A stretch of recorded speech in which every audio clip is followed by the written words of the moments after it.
What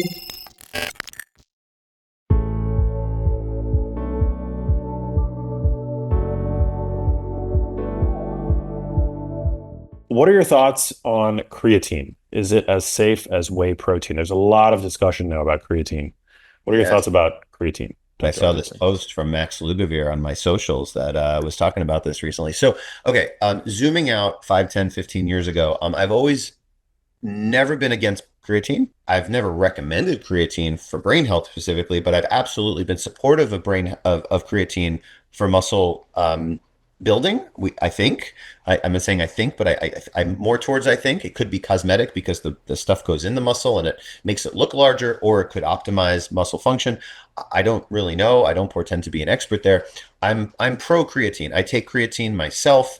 I put it in my coffee because that's what I do in the morning. I have used anywhere between 2 and 5 milligrams. Why am I saying this? It's because I believe in it enough to use it myself, but I believe that the jury is still out on what are the potential protective effects of brain health of creatine. I'm not sure. However, there was a recent study that looked at people with cognitive decline related to dementia, Alzheimer's, and it was a very large dose, and we can talk about that. And it was like it was 20 grams of creatine, which is like wow, I've never seen anything like that. And actually, the patients did better cognitively, and I don't think there were any health signals or safety signals. And I think this depends if someone has kidney disorders and someone has this or that. The take home point with creatine is I think it's very intriguing. I think it's safe.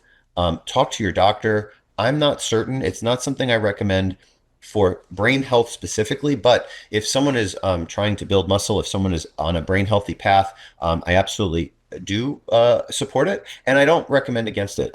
Is 10 grams better than 5? Is 15 grams better than 10? Me personally, I haven't recommended that to people yet. I've actually seen people have gains that I believe are tangible from 5 grams alone. But I think whether or not creatine can be an actual treatment for people with dementia due to Alzheimer's, or creatine versus it could be a preventative thing, I think those are two separate questions. And I think we're still very early in our ability to answer those. Max, what are your Well thoughts? said. Dr. Isaacson, did you see the secondary analysis that was just published showing that that same cohort of Alzheimer's patients actually gained muscle strength and they saw an increase in certain leg muscles and a decrease in fat without exercising, all from taking creatine? Okay, see, Max, this is why I keep you around, bud. See, this is that was I the student surpasses the teacher. That's what I like to hear. I had not seen that. I saw something on something, but I didn't read the details. So, Crazy. okay, there you go. So I'm conservative. I have to wear the silly jacket and I'm the got to be the conservative doctor guy. But that's great. That's good to know. And that's why I'm everything in moderation, threading the needle. I am using creatine myself because I am hopeful that there are beneficial effects, and that's pretty intriguing actually. Very cool. Now that was on 20 grams, 20 correct? grams. 20 grams, That's a yeah. yeah, that's a big dose. So I don't know what to say about that, but that's very compelling.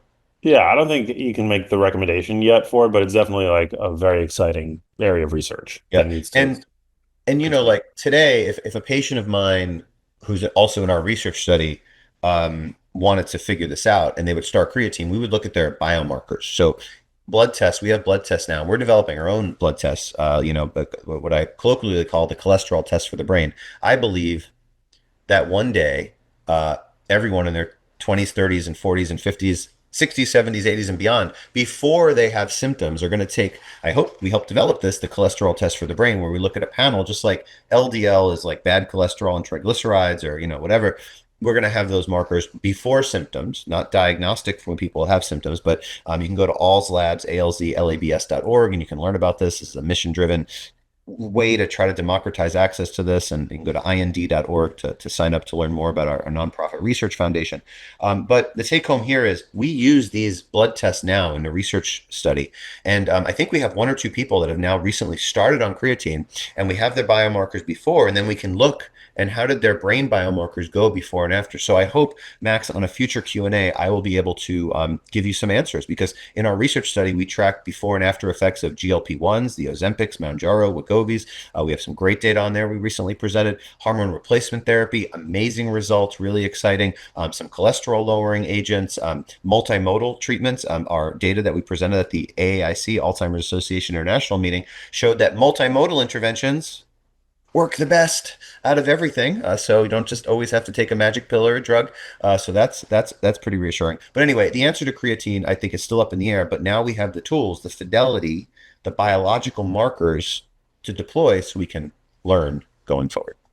Love it.